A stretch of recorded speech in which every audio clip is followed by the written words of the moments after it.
Hi நண்பர்களே, நலம் 360 சேனலுக்கு உங்களை அன்போடு வரவேற்கிறேன். இன்னைக்கு நம்ம வீடியோல எதை பத்தி பேச போறோம்னா, நம்மளோட அன்றாட வாழ்க்கையில நம்மளோட சமையலறையில இருக்கிற ஒரு சாதாரண காய்கறியை பத்தி தாங்க பேச போறோம். அதுதான் கோவக்காய். கோவக்காய் அப்படின்னாலே சிலருக்கு பிடிக்காது. ஆனா இதுல இருக்கிற சத்துக்கள் உடலுக்கு தரும் நன்மைகள் பத்தி தெரியணும்னா நீங்க நிச்சயமா தினமும் இதை சாப்பிட விரும்புவீங்க. அதாவது ஒரு காய் உடம்புக்குள்ள இருக்கிற சர்க்கரை அளவை கட்டுப்படுத்துது, ரத்த அழுத்தத்தை குறைக்குது, மூளை ஆரோக்கியத்தையும் மேம்படுத்துது அப்படின்னு உங்க எல்லாருக்கும் தெரிஞ்சிச்சுன்னா அந்த காயை உங்களால சாப்பிடாம இருக்க முடியுமா என்ன? ஒவ்வொரு காயுமே அதோட சொந்த ஆரோக்கிய நன்மைகளுக்கு பெயர் பெற்றதா இருக்குங்க. ஒவ்வொருவருக்கும் ஒவ்வொரு காய்கறி ரொம்பவே பிடிக்கும். அந்த வகையில கோவக்காய் சாப்பிட்ற வழக்கம் மக்கள் மத்தியில கடந்த சில காலமா அதிகமாகிட்டே வருது. இதோட சுவை வெள்ளரிக்காய் மாதிரி இருக்கும். இதுல அதிக அளவு தண்ணி தான் இருக்கு. அதிக ஊட்டச்சத்துக்கள் நிறைஞ்ச இந்த காய்கறி பல்வேறு பெயர்களால் அழைக்கப்படுது. கோவக்காயில ஆன்டி ஆக்சிடன்ட்களும் வைட்டமின்களும் நிறையவே இருக்கு. அது மட்டும் இல்லாம இதுல பல வைட்டமின்கள் தாதுக்கள் இருக்கு.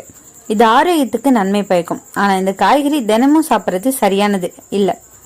இன்னைக்கு நம்ம வீடியோல இந்த கோவக்காய் சாப்பிட்றது நல்லதா இல்ல கெட்டதா, இதை சாப்பிட்றதால என்ன மாதிரியான நன்மைகள் நமக்கு கிடைக்குது, இதை யாரெல்லாம் தவிர்க்கணும்ன்றத பத்தி விரிவா நம்ம இன்னைக்கு தெரிஞ்சுக்க போறோம்.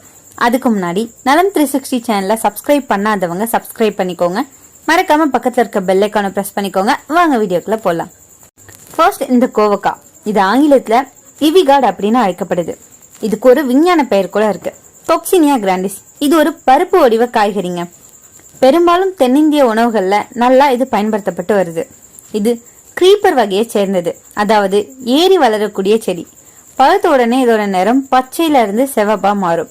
கோவக்காய் நம்ம ஊர் மளிகை கடையில எல்லாமே எளிதா கிடைக்கக்கூடிய ஒரு காயின்னு சொல்லப்படுது. இப்படி ஈஸியா நமக்கு கிடைச்சாலுமே இதோட நன்மைகளை பத்தி பலருக்கும் தெரியறது இல்லைங்க. கோவக்காயில vitamin A, vitamin B2, vitamin B3, vitamin C, இரும்பு, கால்சியம், பாஸ்பரஸ் மற்றும் நார்ச்சத்து மிகுந்த அளவுல இருக்குது. இதுல இருக்கிற நார்ச்சத்து ஜீரண சக்தியை கூட்டுது. வைட்டமின் சி நோய் எதிர்ப்பு சக்தியை மேம்படுத்துது. அதே போல இரும்பு ரத்தம் உருவாக உதவுது. வைட்டமின் ஏ கண் ஆரோக்கியத்துக்கு மிகவும் முக்கியமானதா கருதப்படுது. ஆயுர்வேத நிபுணர்களோட கூற்றுப்படி கோவக்காய் ஆரோக்கியத்துக்கு நன்மை பயக்குங்க. ஆனா நீங்க அதை தினமும் உட்கொள்றது பாதுகாப்பானது அல்ல. குறிப்பா வாந்தி, செரிமானம் அப்படின்லாம் மூளை தொடர்பான ஏதேனும் ஒரு பிரச்சனை இருக்கிறவங்க நீங்க தினமும் இந்த கோவக்காய் சாப்பிட்டு வந்தீங்க அப்படின்னா அது உங்களோட மூளையில மோசமான விளைவை ஏற்படுத்தும். இந்த கோவக்காயை நம்ம அதிகமா சாப்பிட்றதால ஊட்டச்சத்தோட புதையல் அப்படின்னு கூட சொல்லப்படுது. உடலுக்கு தேவையான அனைத்து ஊட்டச்சத்துக்களும் இந்த கோவக்காயில இருக்குங்க. சுமார் 100 கிராம் கோவக்காயில 3.1 கிராம் கார்போஹைட்ரேட்டும், 1.4 மில்லிகிராம் இரும்பும், 40 மில்லிகிராம் கால்சியமும், 0.07 மில்லிகிராம் வைட்டமின்களும், 1.6 மில்லிகிராம் உணவு நார்ச்சத்தும் அடங்கி இருக்கு. இது மட்டும் இல்லாம ஆன்டி ஆக்சிடென்ட், அழற்சி எதிர்ப்பு பண்பு, பாக்டீரியா எதிர்ப்பு பண்புகளும் இந்த கோவக்காயில நிறையவே இருக்கு. இதன் காரணமா கோவக்காய் சாப்பிட்றது உடலுக்கு போதுமான ஊட்டச்சத்து அளிக்கிறது மட்டும் இல்லாம பல தீவிர நோய்கள் அபாயத்தையும் இது குறைக்குது அப்படின்னு தெரிய வந்திருக்கு. கோவக்காய் பல உடல்நல பிரச்சனைகளுக்கு உட்கொள்ளப்படுதுங்க. நீரிழிவு நோய்கள் அடிக்கடி கோவக்காய் சாப்பிட்றது அறிவுறுத்தப்பட்டே வருது. கோவக்காய் தாவரங்கள் உடல்ல இருக்கிற குளுக்கோஸ் 6 பாஸ்பேட்டை தடுக்கும் சேர்மங்களை கொண்டிருப்பதா ஆராய்ச்சி சொல்லப்படுது. குளுக்கோஸ் 6 பாஸ்பேட் அப்படின்றது சர்க்கரையோட வளர்ச்சிதை மாற்றத்தை கட்டுப்படுத்தும் முக்கிய கல்லீரல் என்சைம்கள்ல இருந்து ஒன்றுன்னு சொல்லப்படுது. எனவே நீரிழிவு நோயாளிகள் இந்த கோவக்காய் சாப்பிட்றது அறிவுறுத்தப்படுது. இதயம் மற்றும் சிறுநீரகத்துக்கு இது ரொம்பவே நல்லதுங்க. கோவக்காய் சாப்பிட்றது இதயம் மற்றும் நரம்பு மண்டலத்துக்கு ரொம்பவே நல்லது. சிறுநீரக கற்களை கையாள்வதில் கோவக்காய் உதவியா இருக்கு அப்படின்னு ஆய்வுகள் காட்டுது. இது தவிர கோவக்காயில பீட்டா கரோட்டின் நிறைஞ்சிருக்கு. இது இதயத்தோட சீரான செயல்பாட்டை உறுதிப்படுத்துது. அது மட்டும் இல்லாம இதயத்துல நோய் அபாயத்தை குறைக்குது. எடை மேலாண்மைக்கு உதவுது. எடை அதிகரிப்பு அப்படி இல்லைன்னா உடல் பருமன் பல தீவிர நோய்களுக்கு ஆபத்தை அதிகரிக்குது. கோவக்காய் வளர்ச்சிதை மாற்றத்தை மேம்படுத்துவதா அறியப்படுதுங்க. அது மட்டும் இல்லாம கோவக்காயில உடல் பருமனை தடுக்கும் தன்மை இருக்கு. இதன் காரணமா இது முன் அடியோசைட்டுகள் கொழுப்பு செல்களா மாறுவதை தடுக்குது. இது எடை அதிகரிப்பதை தடுக்கும். ஆரோக்கியமான உடல் எடையை பராமரிக்கவும் உதவியா இருக்கும். கோவக்காய் ஏற்படுறதால என்னென்ன நன்மைகள் இருக்குன்னு முழுமையா நம்ம இன்னைக்கு தெரிஞ்சுக்கதான் போறோம். இதை தெரிஞ்சா மட்டும் போதாதுங்க, நம்மளோட வாழ்க்கையில இதை நம்ம பயன்படுத்துறது மூலம் அதுல இருக்கிற நன்மைகளை நம்ம பெறவும் செய்யணும். கோவக்காயில உள்ள இயற்கை சேர்மங்கள் ரத்த சக்கரை அளவை சமநிலைப்படுத்த உதவுதுங்க. குறிப்பா இதுல இருக்கிற இன்சுலின் ப்ராப்பர்ட்டிஸ் நம்ம உடம்புல சுரக்கிற இன்சுலின் செயல்பாட்டுக்கு இது உதவியா இருக்கு. சில ஆய்வுகளால இது நிரூபிக்கவும் பட்டிருக்கு. கோவக்காய் ஜூஸ் அப்படி இல்லைன்னா வறுத்த வடிவில் நம்ம எடுத்தோம் அப்படின்னா டைப் 2 டயபிட்டிஸ் நோயாளிகளுக்கு பயனளிக்கும் அப்படின்னு சொல்லப்படுது. இந்த கோவக்காயில இருக்கிற ஆன்டி ஆக்சிடன்ட்கள் ரத்தத்துல இருந்து நச்சுக்களை நீக்கி சுத்தமாக்குது. இது முகத்துல பளபளப்பை ஏற்படுத்துது. கோவக்காயில உள்ள இயற்கை கூறுகள் கல்லீரல் செயல்பாட்டை மேம்படுத்தி கொழுப்பு சேர்வதை தடுக்குது. இதனால ஃபேட்டி லிவர் போன்ற பிரச்சனைகள் தவிர்க்கப்படுது.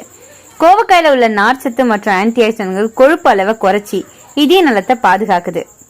பி காம்ப்ளெக்ஸ் வைட்டமின்கள் நரம்புகளுக்கு வலிமை தருதுங்க. இதனால மன அழுத்தம் குறையும், கவனம் அதிகரிக்கும். மூளை மற்றும் நரம்பு ஆரோக்கியத்துல முக்கிய பங்கு வகிக்குது.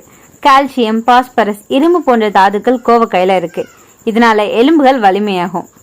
இந்த கோவக்காயில நார்ச்சத்து நிறைஞ்சிருக்கு. இதை அடிக்கடி சாப்பிட்டோம் அப்படின்னா மலச்சிக்கல் பிரச்சனை குறையும், வயிறு சுத்தமா இருக்கும். வைட்டமின் சி ஆன்டி ஆக்சிடன்ட்கள் உடல் நோய் எதிர்ப்பு சக்தியை அதிகரிக்குதுங்க. குளிர், இருமல் போன்ற எளிதா வராத நோய்களை நம்ம உடம்புல இருந்து பாதுகாக்குது. கோவக்காயில கலோரி மிக குறைவு, ஆனா நார்ச்சத்து அதிகம். இதனால நீண்ட நேரம் பசி இல்லாம இருக்க முடியும்.